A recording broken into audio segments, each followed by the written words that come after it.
الله أكبر. بسم الله الرحمن الرحيم.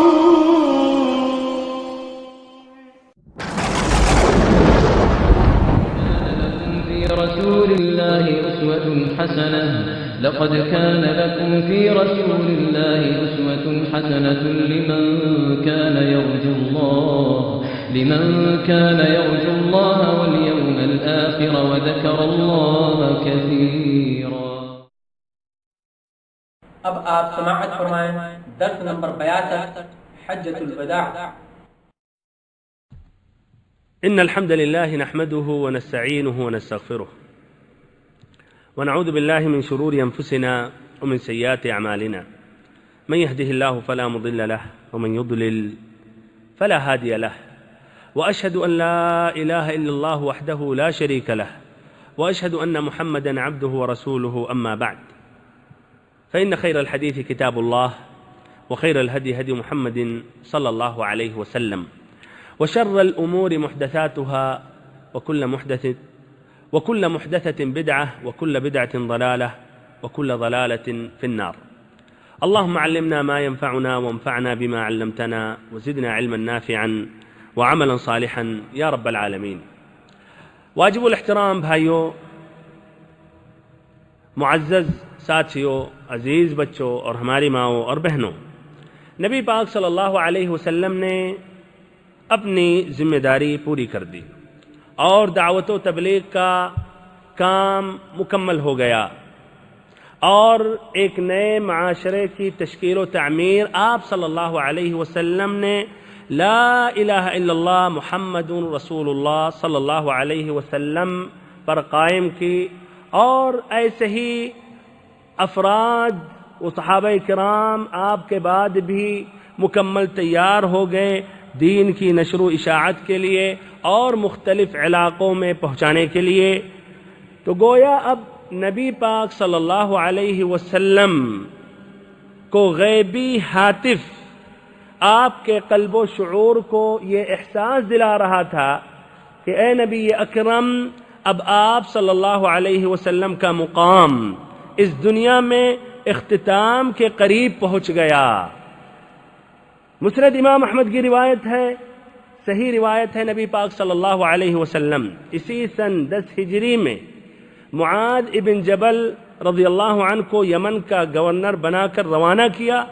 رخصت ہوتے وقت آپ صلی اللہ علیہ وسلم نے متعدد باتیں کہیں، اور آپ نے یہ بھی کہا یا معاذ انک عسى الا تلقانی بعد عامی هذا ولعلک ان تمر بمسجدی هذا وقبری، کہ اے معاذ غالباً اب تمہاری ملاقات میرے اس سال کے بعد نہ ہو سکے گی، اور غالباً تم ہمارے اس مسجد اور ہماری اس قبر سے گزرو گے، اور غالباً اب تم ہماری اس مسجد اور ہماری اس قبر سے گزرو گے. معاذ رضی اللہ عنہ نے جب یہ بات سنی تو نبی صلی اللہ علیہ وسلم کے جدائی کے غم میں رو پڑے. ہمارے بھائیوں اور بہنوں، نبی صلی اللہ علیہ وسلم کو رب العزت نے چاہا کہ آپ نے جو 20 سال سے زیادہ جو عرصہ آپ نے دعوت و تبلیغ میں گزارا اور مختلف قسم کی طرح کی مشقتیں اور دشواریاں برداشت کرتے رہے، اس کے نتائج اور ثمرات کو بھی آپ صلی اللہ علیہ وسلم اللہ تعالی سے ملنے سے پہلے اپنے آنکھوں عیاناً دیکھ لیں. اللہ رب العزت نے یہ حج فرض کیا، نبی پاک صلی اللہ علیہ وسلم نے اعلان کیا، صحابہ کرام میں شوق اور محبت کا لہر دوڑ گئی. ہر کوئی چاہتا تھا کہ نبی صلی اللہ علیہ وسلم کی اقتداء کرے اور آپ صلی اللہ علیہ وسلم کے نقش قدم یہ حج ادا کرے. اس طرح آپ غور کریں گے کہ 1 لاکھ سے زائد صحابہ کرام نے نبی صلی اللہ علیہ وسلم کی رفاقت اختیار کی اس حج میں، اور انہوں نے حج ادا کیا. بہرحال اس تاریخی حج مبرور کے لیے آپ نے جب ارادہ کیا تو مختلف علاقوں سے صحابہ کرام آئے، اور پھر اس طرح آپ صلی اللہ علیہ وسلم بروز سنیچر 24 ذی قعدہ سن 10 ہجری آپ مدینہ سے بعد نماز ظہر مکمل تیار ہو جانے کے بعد نکلے، یعنی بال پر کنگھی لگانے کے بعد یا بالوں میں کنگھی کی، تیل لگایا، تہبند پہنا، چادر اوڑھی، اور ایسے ہی ہدی یعنی قربانی کی جانوروں میں قلادہ پہنایا، اور پھر آپ نکلے۔ عصر کی نماز سے پہلے ذوالحلیفہ پہنچے جو میقات اہل مدینہ ہے۔ آپ خیمہ زن ہو گئے اور وہاں آپ نے عصر کی نماز پڑھی، پھر مغرب کی نماز، عصر کی نماز 2 رکعت کر کے آپ نے پڑھی، اس لیے کہ آپ اب مسافر ہو گئے، اور پھر ایسے ہی مغرب کی 3 رکعت، عشاء کی 2 رکعت، پھر فجر کی نماز آپ نے پڑھی۔ آپ صلی اللہ علیہ وسلم نے دوسرے دن صحابہ کرام سے کہا، رات میرے پروردگار کی طرف سے ایک آنے والے نے آ کر کہا، صلی فی ھذا الوادی المبارک وقل عمرۃ فی حجہ، کہ اس مبارک وادی میں نماز پڑھو اور کہو حج میں عمرہ ہے، حج میں عمرہ ہے، یعنی حج قران۔ یہ حج قران، حج کی 3 قسمیں ہیں، حج تمتع، حج قران، حج افراد۔ اور یہ حج قران یہ جاہلیت میں اس کو غلط سمجھتے تھے، تو نبی صلی اللہ علیہ وسلم کو حکم دیا گیا کہ آپ حج میں عمرہ کریں، یعنی حج اور عمرہ دونوں کی نیت کریں۔ نماز ظہر کے بعد آپ صلی اللہ علیہ وسلم نے احرام کے لیے غسل فرمایا، پھر اس کے بعد آپ نے ایک تہبند پہنی اور پھر ایک چادر اوڑھی، اس کے بعد 2 رکعت نماز عصر پڑھی، اور مصلی ہی میں تھے آپ نے عمرہ اور حج کا احرام باندھا، یعنی عمرہ اور حج دونوں کی آپ نے نیت کی، یعنی حج قران کی آپ نے نیت کی۔ پھر ایسے ہی تلبیہ بلند آواز میں آپ نے یہ پڑھا، لبیک اللہم لبیک لبیک لا شریک لک لبیک ان الحمد والنعمت لک والملک لا شریک لک۔ پھر اس کے بعد جب آپ اپنی اونٹنی قصوہ پر سوار ہوئے تو وہاں بھی آپ نے دوبارہ یہ تلبیہ بلند کیا، پھر کھلے میدان میں جب پہنچے پھر آپ نے یہ تلبیہ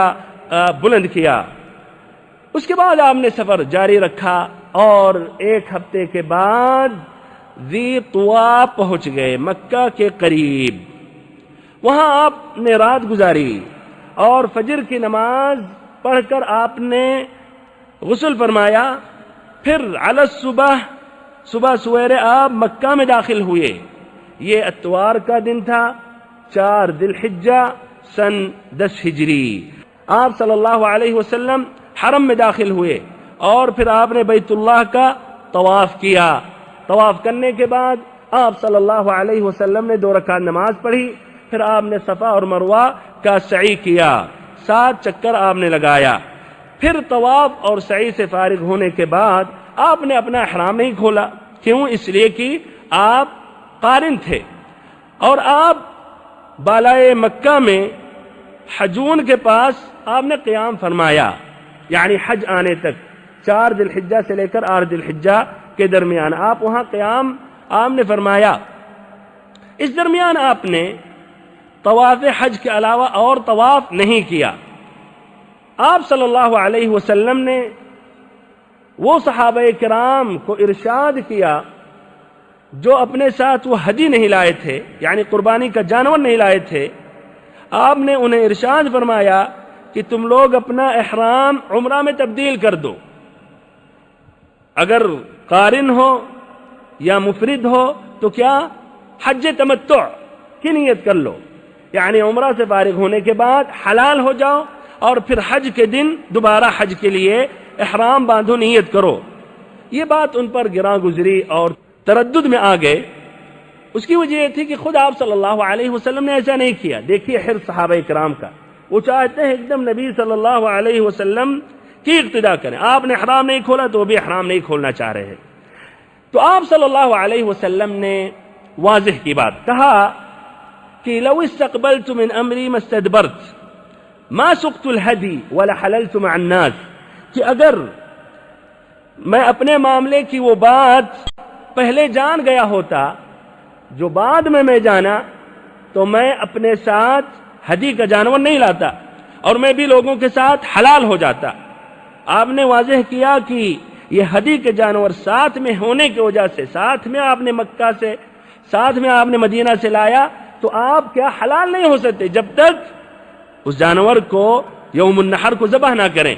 تو اسی لیے آپ نے نہیں کیا، تو کہا اگر میں جانور نہیں لاتا تو میں بھی حلال ہو جاتا اور میں بھی لوگوں کی طرح میں بھی حج تمتع کرتا۔ یہ بات سننے کے بعد وہ صحابہ کرام جو اپنے ساتھ ہدی کے جانور نہیں لائے تھے، وہ انہوں نے اپنا احرام عمرہ میں تبدیل کر لیا، طواف اور سعی کرنے کے بعد، بال چھوٹا کرنے کے بعد حلال ہو گئے، اور انہوں نے اس طرح پھر اپنا عام کپڑا پہنا، اور وہ جو ممنوعات محظورات احرام ہیں یہ محظورات ان کے لیے کیا حلال ہو گئے، جائز ہو گئے۔ بہرحال 8 ذی الحجہ کو آپ صلی اللہ علیہ وسلم منا کا رخ کیا اور منا پہنچے، جو یوم الترویہ ہے، اور حج کا دن یا حج اسی دن سے شروع ہوتا ہے۔ آپ صلی اللہ علیہ وسلم منا تشریف لے گئے، وہاں آپ نے ظہر کی نماز پڑھی 2 رکعت، پھر عصر کی نماز عصر کے وقت میں 2 رکعت پڑھی، پھر مغرب کی نماز، پھر عشاء کی نماز 2 رکعت، پھر رات آپ نے وہیں گزاری، پھر فجر کی بھی نماز آپ نے وہیں پڑھی، پھر سورج جب طلوع ہو گیا، سورج نکلنے کے بعد آپ صلی اللہ علیہ وسلم نے عرفہ کا رخ کیا، عرفہ کی طرف نکلے۔ عرفہ کی طرف نکلے، راستے میں وادی نمرہ میں قبہ تیار تھا، آپ صلی اللہ علیہ وسلم نے وہاں تشریف فرمایا، وہاں ٹھہرے رہے یہاں تک کہ سورج ڈھل گیا۔ سورج ڈھل جانے کے بعد وادی عرنا میں تشریف لے گئے، اور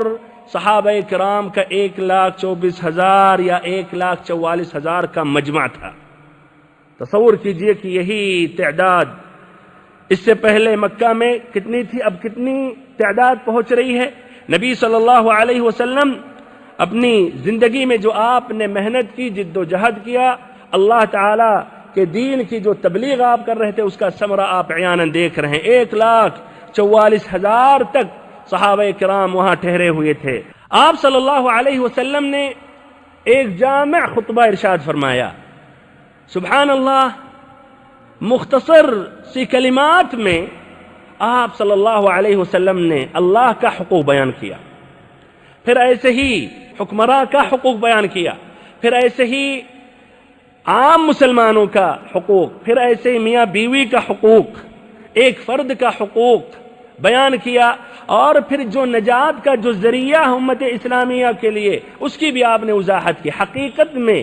آپ نے جو یہ خطبہ دیا تھا، یہ ہم مسلمانوں کے لیے دستور حیات ہے، اگر ہم اس پر عمل کریں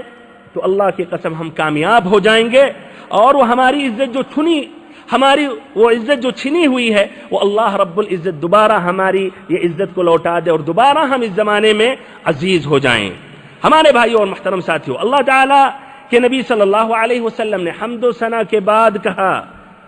سب سے پہلے مقدمہ آپ نے پیش کیا، یعنی اشارہ کیا کہ یہ بات بہت ہی مہم ہے جو میں کہنے جا رہا ہوں،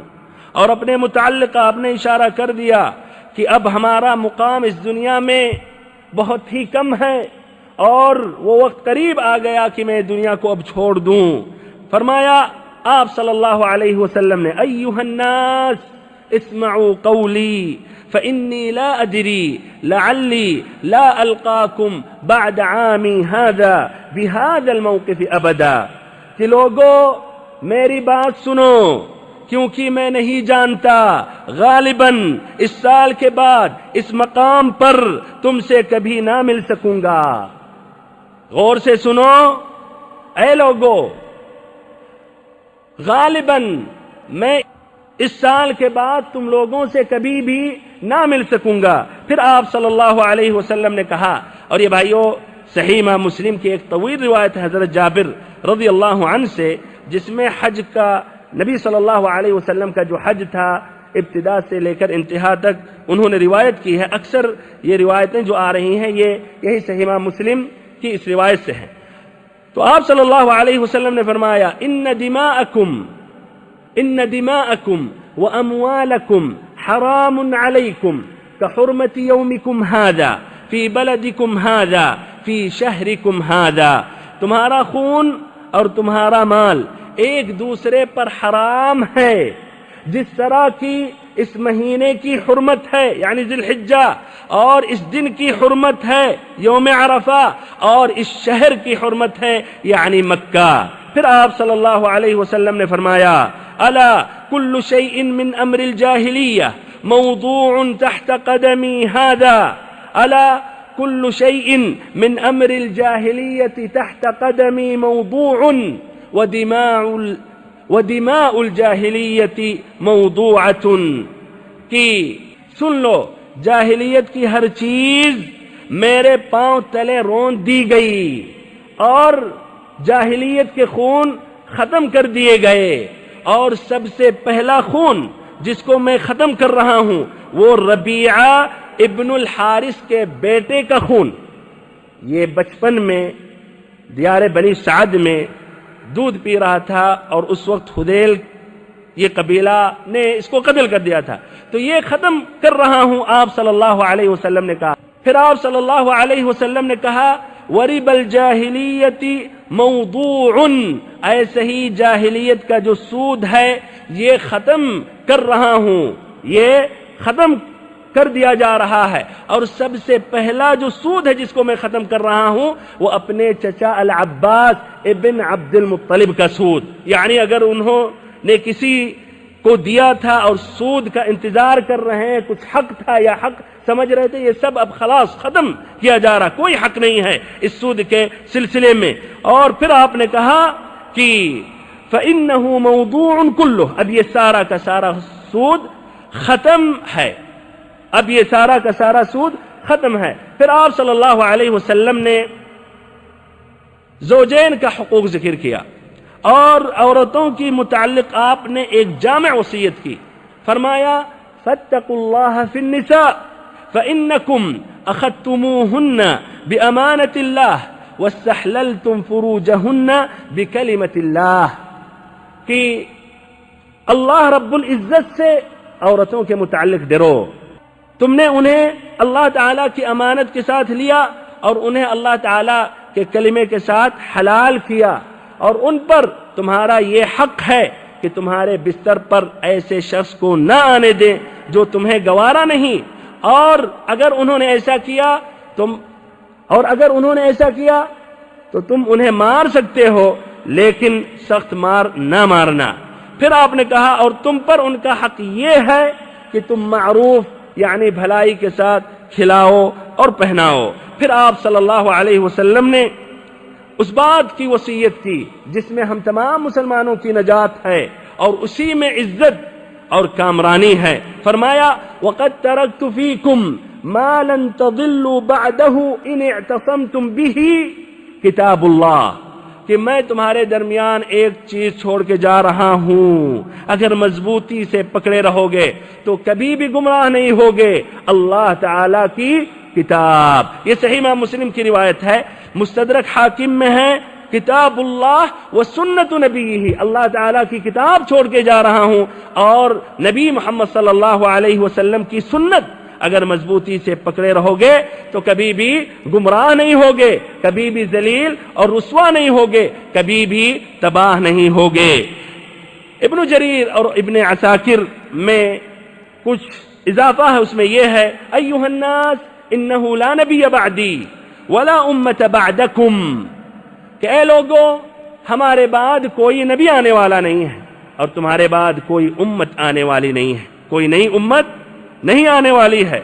الا فاعبدوا ربکم، تو سن لو اللہ تعالیٰ کی عبادت کرو اور 5 وقت کی نمازیں قائم کرو، اور رمضان المبارک کا مہینے میں روزہ رکھو، اور خوشی خوشی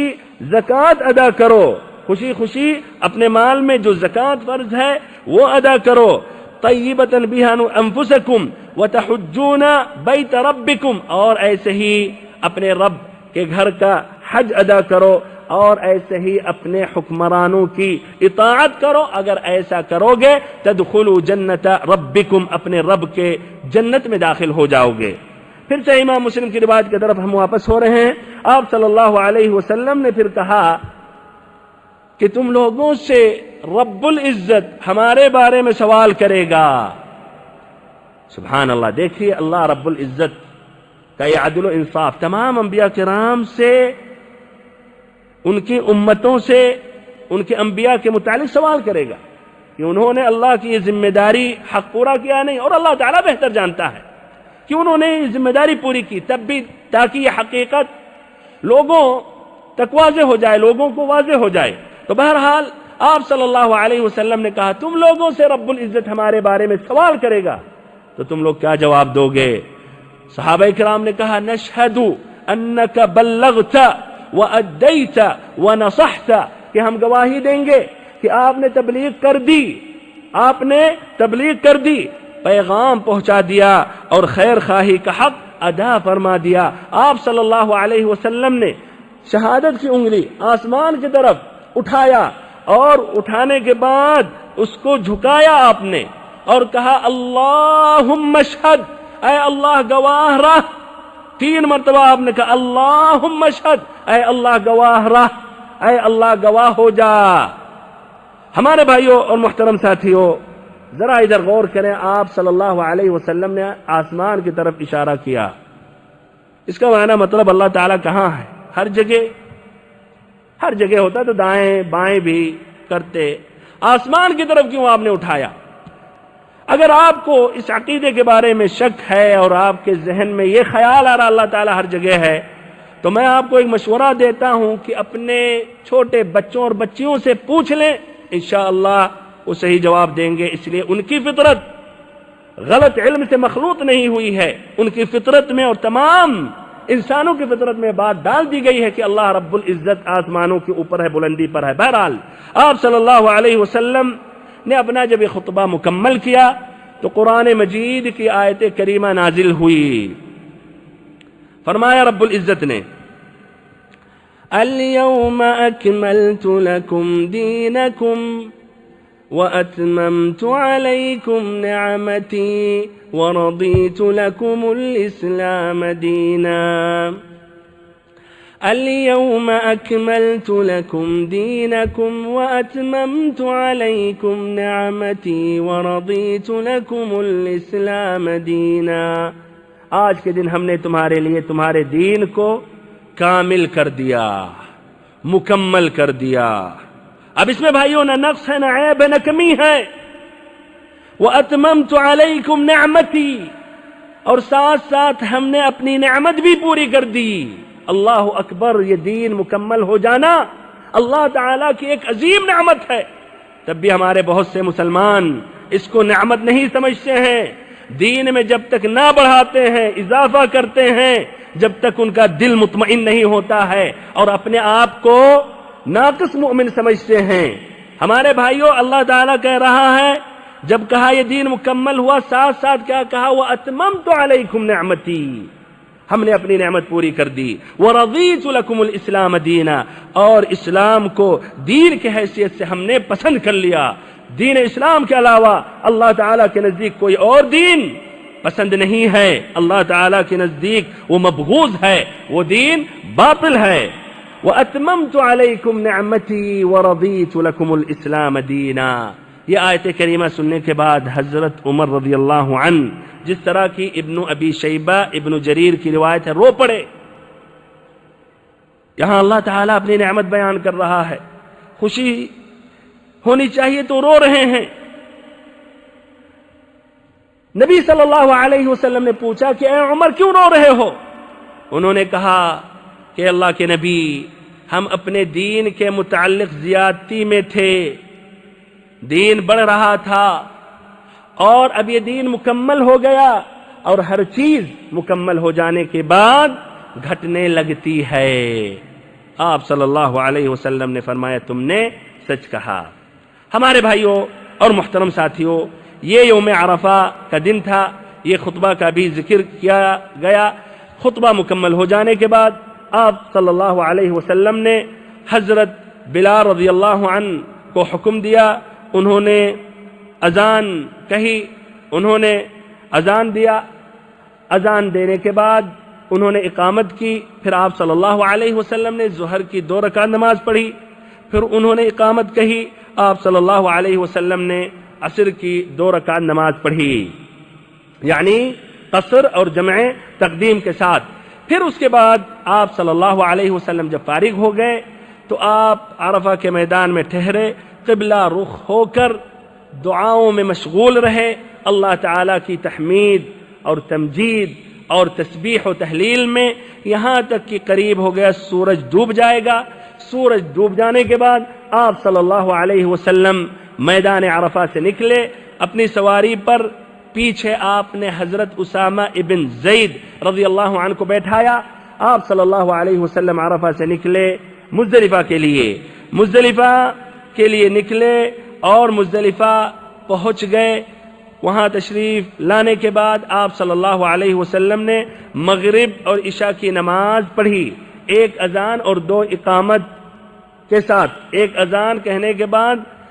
مغرب کے لیے اقامت کہی گئی، آپ نے مغرب کی 3 رکعت نماز پڑھی، پھر عشاء کی اقامت کہی گئی، پھر آپ نے عشاء کی 2 رکعت نماز پڑھی، پھر آپ صلی اللہ علیہ وسلم سو گئے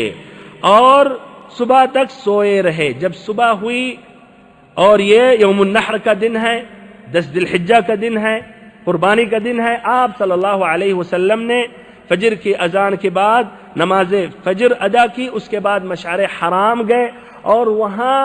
قبلہ رخ ہو کر دعا مانگتے رہے، اللہ تعالیٰ کی تسبیح تحمید بیان کرتے رہے، یہاں تک کہ خوب اجالا ہو گیا، لیکن سورج ابھی نہیں نکلا۔ سورج نکلنے سے پہلے آپ صلی اللہ علیہ وسلم منا کا رخ آپ نے کیا، منا کی طرف آگے بڑھے اور اپنی سواری پر پیچھے الفضل ابن عباس رضی اللہ عنہ کو اس مرتبہ بیٹھایا۔ راستے میں جب آپ پہنچے بطن محسر تو وہاں اپنی سواری کو ذرا تیزی سے آپ نے دوڑایا۔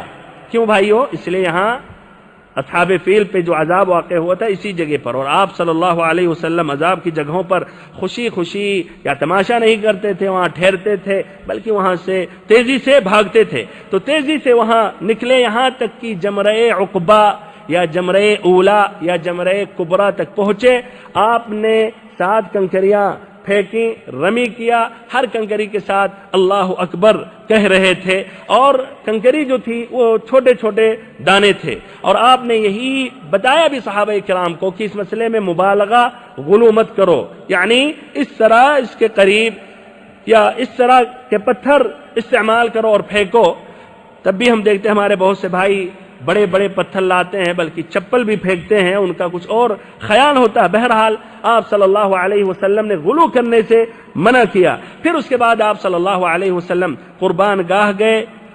قربان گاہ تشریف لے گئے، وہاں پھر آپ نے اپنے دستے مبارک سے 63 اونٹ ذبح کیے، پھر باقی 100 تک پہنچایا حضرت علی رضی اللہ عنہ نے، انہوں نے 37 اونٹ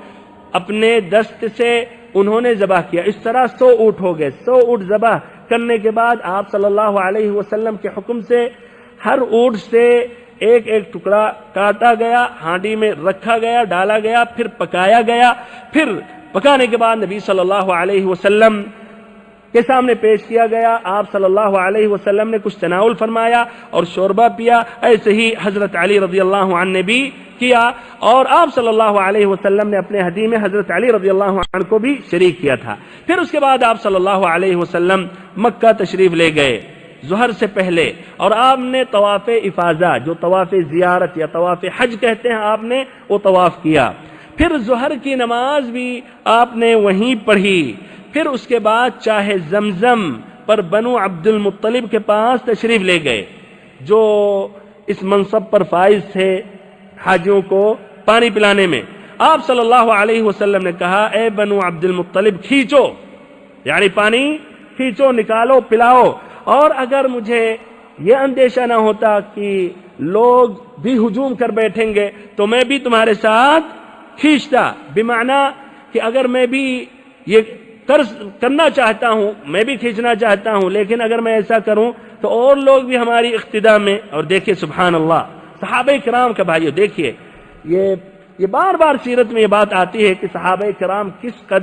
کس طرح نبی صلی اللہ علیہ وسلم سے محبت کرتے تھے۔ ان کی محبت صرف زبانی نہ ہوتی تھی، زبان سے بس ہم محبت کرتے ہیں، محب رسول ہیں، یا نعتیں سنایا کرتے تھے، نہیں، اقتداء کرتے تھے، اور یہی اہم علامت ہے محبت کی۔ قل ان کنتم تحبون اللہ فاتبعونی. تو دیکھیے ان کی محبت بھائیوں، اور پھر بعد میں جو محبت کے دعویٰ کرنے والے ہیں ان کی محبت پہ بھی آپ ذرا غور و فکر کریں.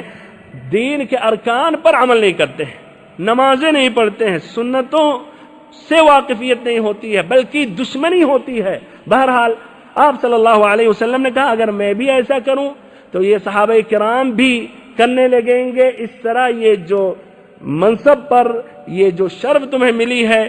یہ اس کا نظام یعنی درہم برہم ہو جائے گا اور لوگ بھی تمہیں مغلوب کریں گے. بہرحال انہوں نے بھی نبی صلی اللہ علیہ وسلم کے لیے ایک ڈول پانی دیا. آپ صلی اللہ علیہ وسلم نے حسب خواہش پیا. ہمارے بھائیوں اور بہنوں، آج یوم النحر تھا، ابھی بھی ہم قربانی کے دن میں ہیں، یعنی ذی الحجہ کی 10 تاریخ تھی. آپ صلی اللہ علیہ وسلم نے چاشت کے وقت ایک خطبہ ارشاد فرمایا. آپ صلی اللہ علیہ وسلم خچر پر سوار تھے اور آپ صلی اللہ علیہ وسلم کے ارشادات حضرت علی رضی اللہ عنہ لوگوں تک پہنچا رہے تھے. اور ایسے ہی کچھ صحابہ کرام بیٹھے تھے، کچھ صحابہ کرام کھڑے ہوئے تھے،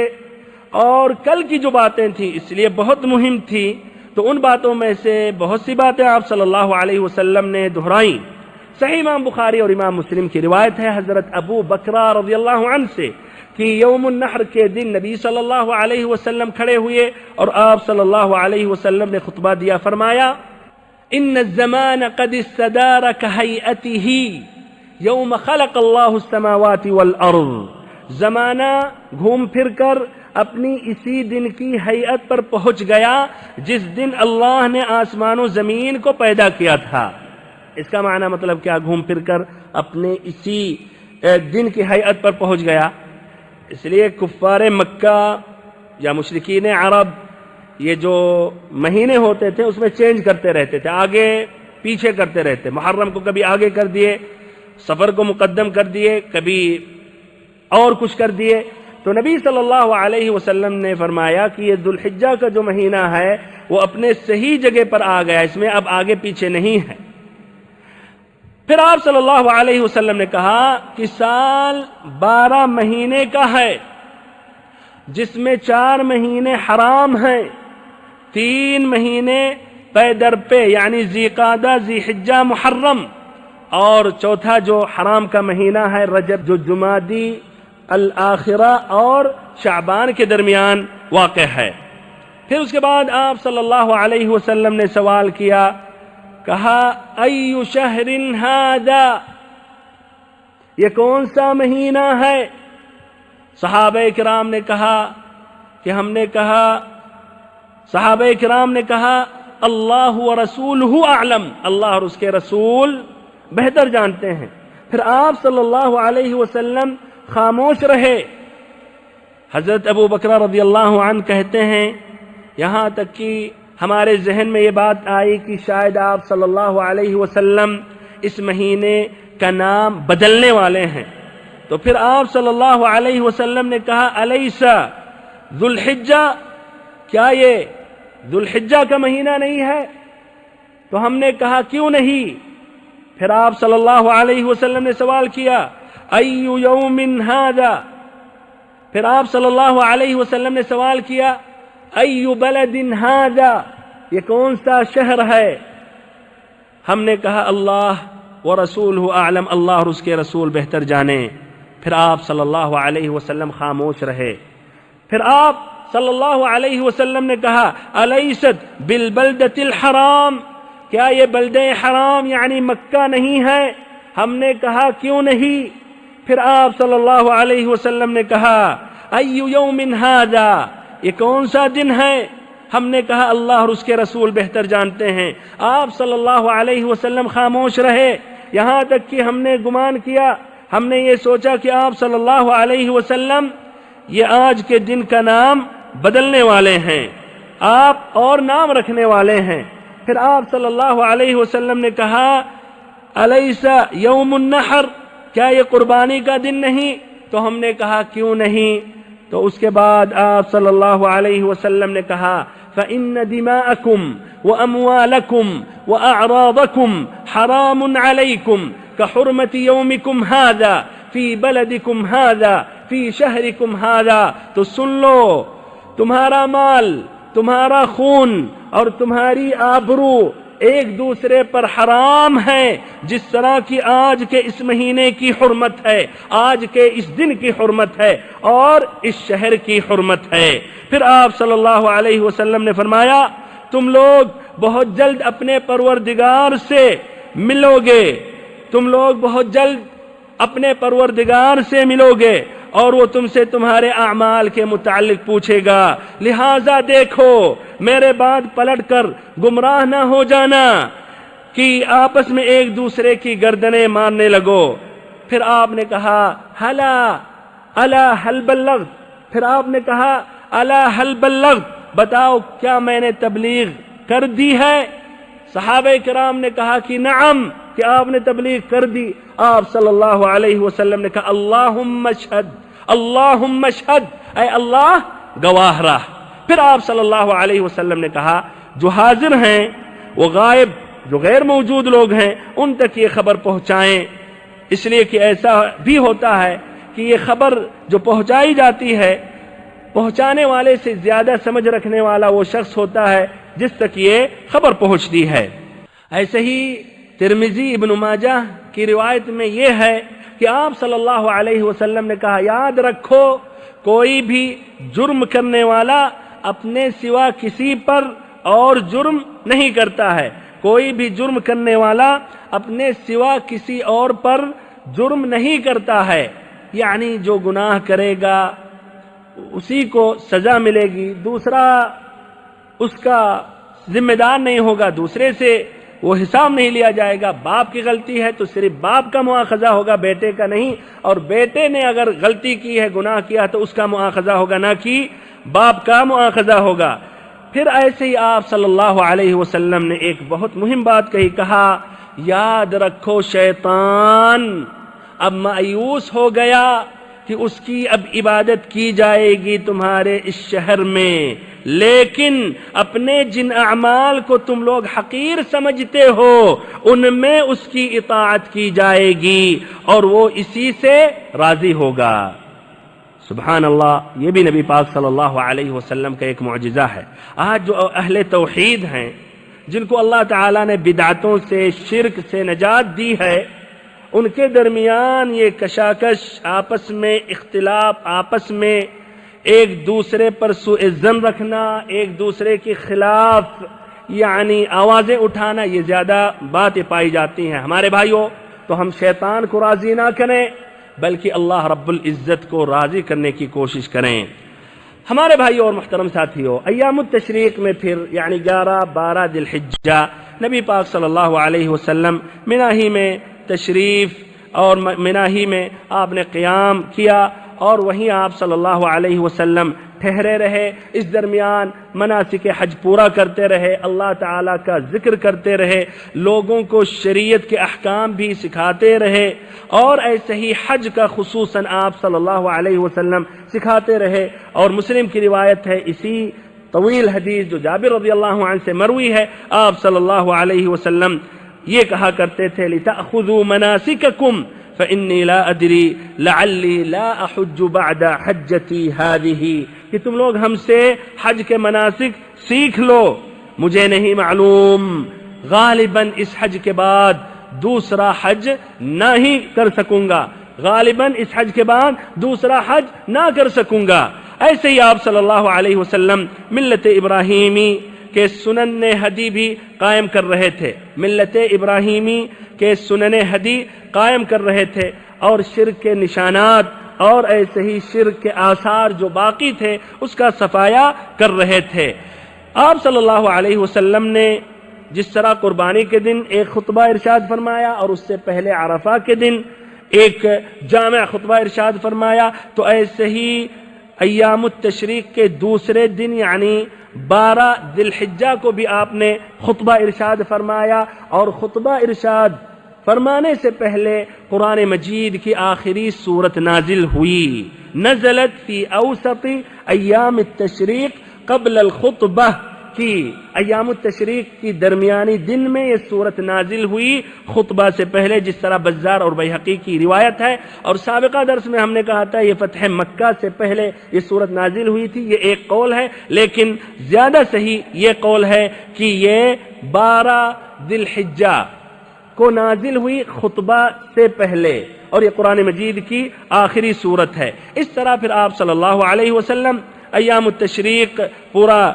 منی میں ٹھہرے رہے۔ 13 ذی الحجہ کو آپ صلی اللہ علیہ وسلم منی سے نکلے اور وادی ابطح کے خیف بنی کنانہ میں جا کر آپ نے قیام فرمایا۔ وہاں ظہر، عصر، مغرب، عشاء کی نماز پڑھی۔ عشاء کی نماز پڑھنے کے بعد آپ سو گئے، پھر اٹھے اور آپ صلی اللہ علیہ وسلم حرم شریف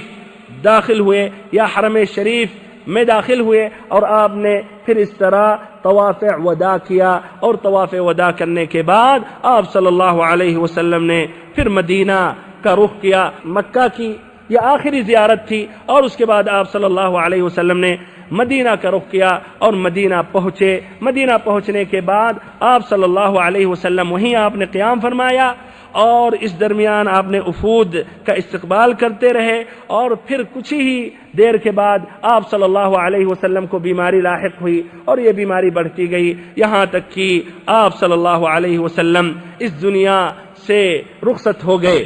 آپ صلی اللہ علیہ وسلم کی جو آخری فوجی مہم تھی، یا آپ صلی اللہ علیہ وسلم نے جو آخری فوج یا آخری لشکر تیار کیا، اس کا میں ذکر کر رہا ہوں، اور اس کے بعد اپنی میں بات ختم کر رہا ہوں۔ ابھی بھی رومیوں سے نبی پاک صلی اللہ علیہ وسلم مقابلہ کر رہے ہیں۔ یہ آخری بھی فوج جو بھیجی گئی، اس کا بھی مقصد تھا رومیوں کا مقابلہ کرنا، اور اس کی ایک اہم وجہ یہ تھی کہ معان کے رومی گورنر حضرت فروہ ابن عمرو جذامی رضی اللہ عنہ نے اسلام قبول کر لیا، اور یہ رومیوں کا یہ گورنر یہ تھے۔ اسلام جب قبول کیا تو اس کو رومیوں نے قتل کر دیا، تو نبی صلی اللہ علیہ وسلم نے چاہا کہ ان کو یہ احساس دلایا جائے کہ مسلمان اتنے کمزور نہیں ہیں، اور وہ بھی جو مسلمان ہو رہے ہیں، اسلام قبول کر رہے ہیں، ان کو بھی ایسے ہی نہیں چھوڑ دیا جائے گا، مسلمان ان کا ساتھ دیں گے، المسلم اخو المسلم۔ اس لیے آپ صلی اللہ علیہ وسلم نے ایک لشکر تیار کیا، اور اس لشکر کا سپہ سالار حضرت اسامہ ابن زید رضی اللہ عنہ کو نبی صلی اللہ علیہ وسلم نے مقرر کیا۔ اور ان کی سپہ سالاری کے متعلق کچھ لوگوں نے یعنی نقطہ چینی کی، تو نبی صلی اللہ علیہ وسلم نے کہا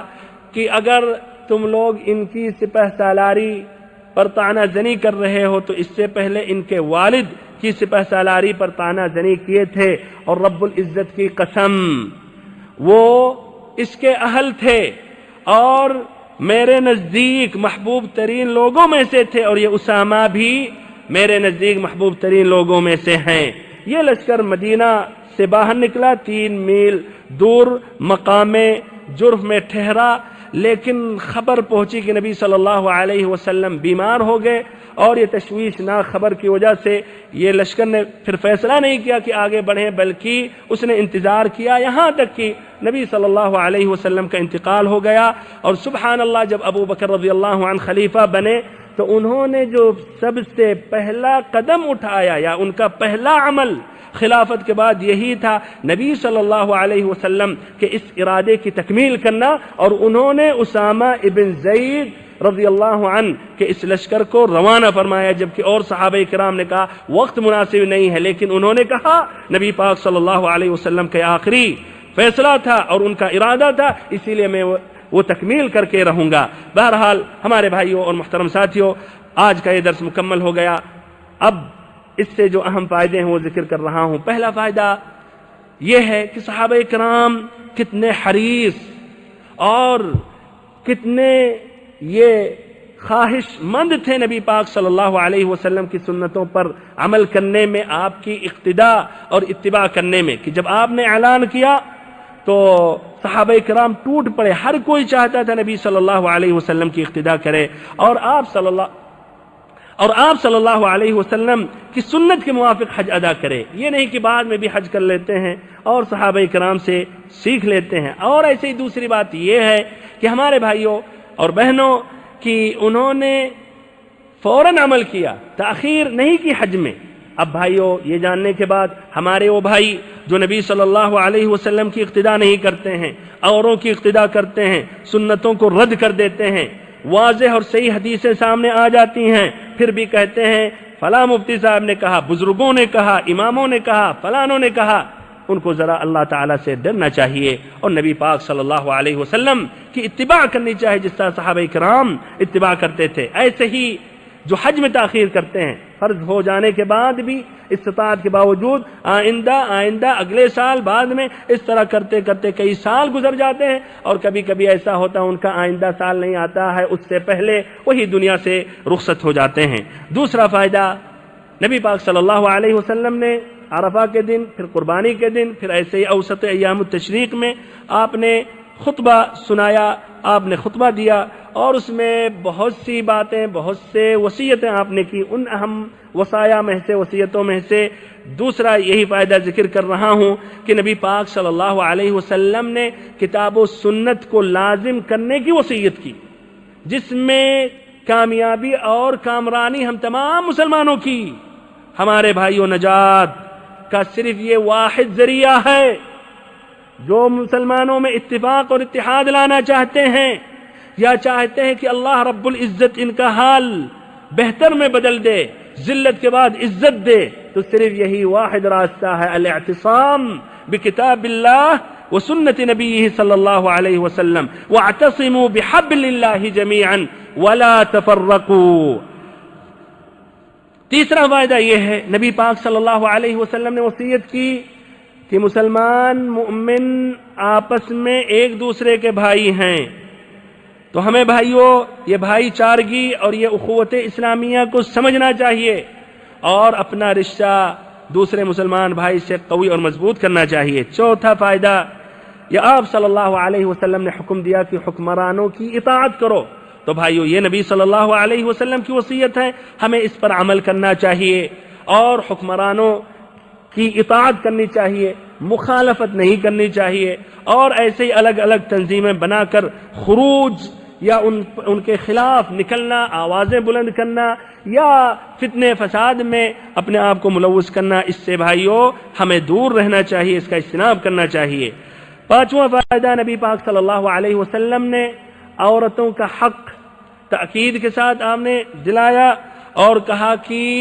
عورتوں کے متعلق اللہ تعالیٰ سے ڈرو اور ان کے جو حقوق ہیں وہ حقوق ہمیں سمجھنا چاہیے، وہ ادا کرنا چاہیے۔ ایسے ہی ان خواتین، ان بہنوں کو بھی سمجھنا چاہیے کہ ان کے شوہروں کے کیا حقوق ہیں اور وہ حقوق کو بھی ان کو پورا کرنا چاہیے۔ چھٹا فائدہ،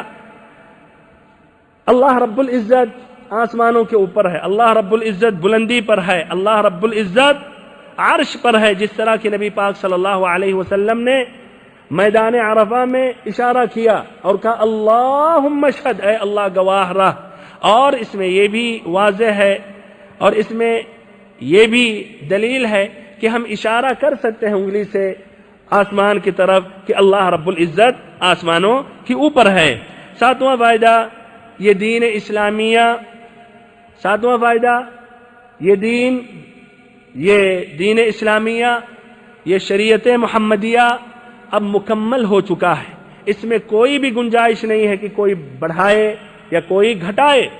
اللہ تعالیٰ نے کسی کے بھی اختیار میں نہیں دیا، نہ ولیوں کے اختیار میں، نہ اماموں کے اختیار میں، نہ علماء کے اختیار میں، نہ مفتیوں کے اختیار میں کہ اب اس میں گھٹائیں یا بڑھائیں، جس طرح کی یہودیوں نے اپنی شریعت اور اپنی کتاب کے ساتھ کیا، جس کی وجہ سے وہ گمراہ ہوئے اور اپنی کتاب کی حقیقت کی نشانی بھی انہوں نے غائب کر دیا۔ یہ کسی کے بھی اختیار میں نہیں ہے، اللہ رب العزت نے یہ دین مکمل کر دیا۔ ہمیں خوش ہو جانا چاہیے اور دین میں نئی نئی چیزوں کا اضافہ نہیں کرنا چاہیے۔ آپ صلی اللہ علیہ وسلم نے تأکید کے ساتھ ہمیں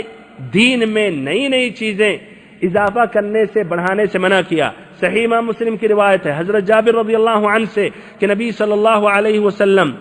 جب جمعہ کے دن منبر پر کھڑے ہوتے تھے، خطبہ دینے کے لیے اللہ تعالیٰ کی حمد و ثنا کے بعد کہتے تھے فإن خیر الحدیث کتاب اللہ فإن خیر الحدیث کتاب اللہ وخیر الہدی ہدی محمد صلی اللہ علیہ وسلم. دیکھیے قرآن و حدیث کی طرف دعوت دیتے تھے. سب سے بہترین اللہ کی کتاب ہے اور سب سے صحیح طریقہ میرا طریقہ ہے. بھائیو برابر کہتے تھے ہر جمعہ کے خطبے میں. پھر کہتے تھے وَشَرَّ الْأُمُورِ مُحْدَثَاتُهَا، سب سے بری چیزیں نئی نئی چیزیں ایجاد کرنا ہے. وَكُلَّ مُحْدَثَةٍ بِدْعَةٍ، اور ہر نئی چیزیں ایجاد کرنا بدعت. وَكُلَّ بِدْعَةٍ ضَلَالَةٍ، اور ہر بدعت گمراہی ہے. نسائی کی روایت میں اضافہ ہے وَكُلَّ ضَلَالَةٍ فِي النَّارِ، اور ہر گمراہی جہنم کی طرف لے جاتی ہے. تو ہمارے بھائیوں اور بہنوں، جو کچھ شریعت میں آ گیا ہے ہم کو لے لینا چاہیے. اس کے علاوہ بات یا عمل یا عبادت، عید، نمازیں، ذکر، اذکار، درود و سلام کے صیغے، میلے، کھانے پینے کی جو بھی نام رکھا جا رہا اگر وہ شریعت میں نہیں ہے، کھانے پینے سے مراد یعنی جو نام دیتے ہیں بڈے دیتے ہیں یا 12ویں یا تیجا، یہ مراد ہے. تو ہمارے بھائیوں اور محترم ساتھیوں ہمیں اس سے اجتناب کرنا چاہیے اور یقین کرنا چاہیے خیر الہدی ہدی محمد صلی اللہ علیہ وسلم، کہ سب سے بہترین محمد صلی اللہ علیہ وسلم کا طریقہ ہے. اس کے علاوہ کسی کا بھی طریقہ اور راستہ نہیں ہو سکتا، بظاہر وہ کتنی ہی خوبصورت کیوں نہ ہو، بظاہر کتنی وہ اچھی نہ دکھ رہی ہو. بہرحال اس کے بعد آخری فائدہ یہ ہے کہ ہمیں سود سے اجتناب کرنا چاہیے اور ایسے ہی کسی کے خون میں ملوث ہونے سے بچنا چاہیے. آپ نے تاکید کے ساتھ یہ سود سے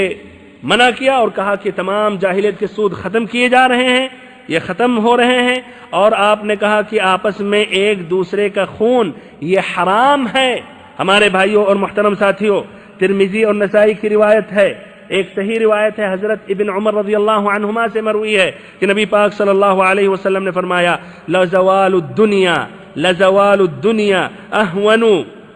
عَلَى اللَّهِ مِنْ قَتْلِ رَجُلٍ مُسْلِمٍ، کہ یہ دنیا کا زوال ہو جانا، دنیا کا مٹ جانا اللہ تعالیٰ کے نزدیک یہ زیادہ آسان ہے ایک مؤمن مرد کے قتل کرنے سے. ایک مؤمن مرد کے قتل کرنے سے زیادہ آسان ہے کہ دنیا زائل اور ختم ہو جائے. ہمارے وہ بھائی کہاں ہیں وہ نوجوان جو جوش میں آ کر خودکش حملہ کرتے ہیں اور اس میں بوڑھے بھی جاتے ہیں، اس میں بچے بھی جاتے ہیں، عورتیں بھی بے گناہ، اور اس میں کتنے مسلمان ہوتے ہیں. کچھ ایسے ہیں وہ نوجوان کہ ایک کافر کے لیے اگر 100 مسلمان 1000 بھی مر جائیں تو وہ کامیابی سمجھتے ہیں، جہاد سمجھتے ہیں. وہ کہاں ہیں ایسی حدیثوں سے؟ ہمارے بھائیوں اور محترم ساتھیوں، اللہ تعالیٰ سے ہم دعا کرتے ہیں کہ اللہ تعالیٰ ہم سبھی کو علم نافع عطا کرے، ہم سبھی کو نبی پاک صلی اللہ علیہ وسلم کی سنتوں پر عمل کرنے کی توفیق دے، ہم سبھی کو نبی صلی اللہ علیہ وسلم کے سیدھے اور واضح راستے پر چلائے. وصلی اللہ وسلم وبارک وانعم علی عبدک ورسولک محمد.